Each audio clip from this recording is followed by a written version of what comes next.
turn on at the bottom, they're not associated with any kind of switches, okay? They're actual switches on the light itself. And they move left and right, and if you notice, they do have a pivot joint on it where you can bring it up and down if needed. For like reading or anything like that. Is that humidity inside, or that's just the glasses? That's the glass. The glasses got that. That's that design, that little ripple effect. Yep. This is just a cover for the JBL sound system on here. You don't need to have it on, but it's just a nice little decor. So if you have little ones, but hey, what's that? I want to play with that. Just kind of cover and be like, oh, it's just part of the unit.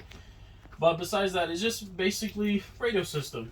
It is not optical fed into that TV, okay? There's not an optical cable that runs into it. It's only Potter Barnes that do that, okay?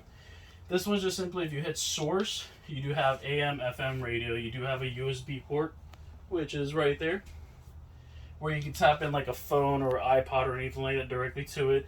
You can have Bluetooth options for it as well, okay? So you can Bluetooth your phone to it and listen to music as well. Go to FM and raise up the volume. All the speakers are inside. They're located all indoors, nothing outside. So you don't have to worry about bothering neighbors or anything like that, okay? Pretty good system, and that's pretty low for now. It does get louder.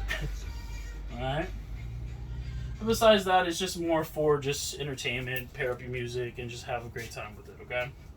I always tell guys, make sure you shut it off, because this absorbs a lot of heat, and it stays trapped in there when you have this over it, okay?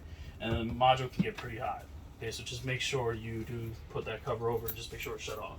So you don't put the cover on if you're using it. Correct, yeah, because it'll just build up a lot of heat inside, okay. And then from there when you pull it out, it probably just says overheating, and then it'll just shut off the whole module along like your phone does it also.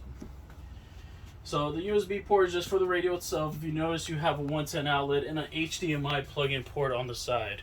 Now this is where I get into more of the technology side of the coach. Instead of you guys spending hundreds of dollars upgrading the TVs to smart TVs, because these TVs are not smart TVs.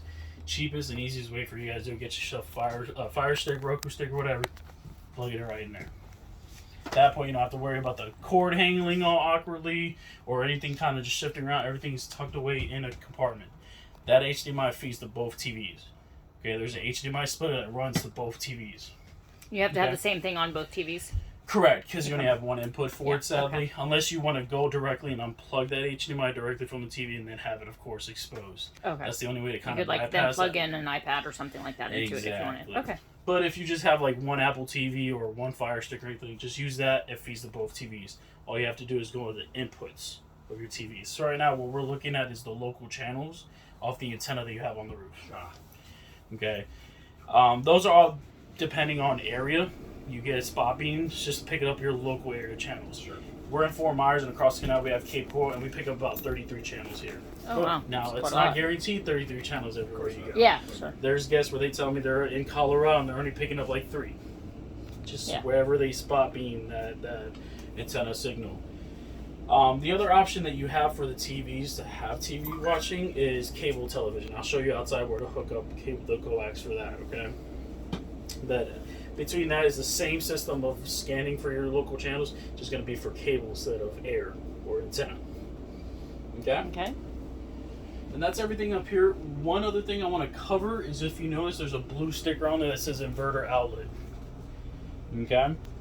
Excuse me. And if you kind of point the camera down there, you see where it says GFCI outlet, and that's a dark blue outlet. You have on this coach what's called an inverter. We're going to cover it here just shortly, okay? That is the only thing. There's that one, and then you have the 110 outlet that's there, and one in the bedroom. Those are all off the batteries, okay? So, if you guys are planning on doing any dry camping or boondocking, then at that point you want to make sure your inverter's on, and I'll show you how to turn it on and turn it off. From there, you have exposed to you this outlet, that outlet, and the one in the bedroom, okay? And they're all labeled for you. Okay, they're inverter outlet. The ones that are dark blue that say GFCI, those are not off the inverter. So even if you try to plug in like a charger or a laptop to your nose, you're not going to get any power if you're boondocking.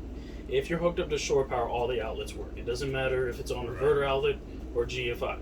Okay? Inverter is just the solar power. Exactly, and it's strictly battery only, and then solar helping. Battery. Okay, right. Gotcha. Okay. But I'll show you that once we get to it. Okay.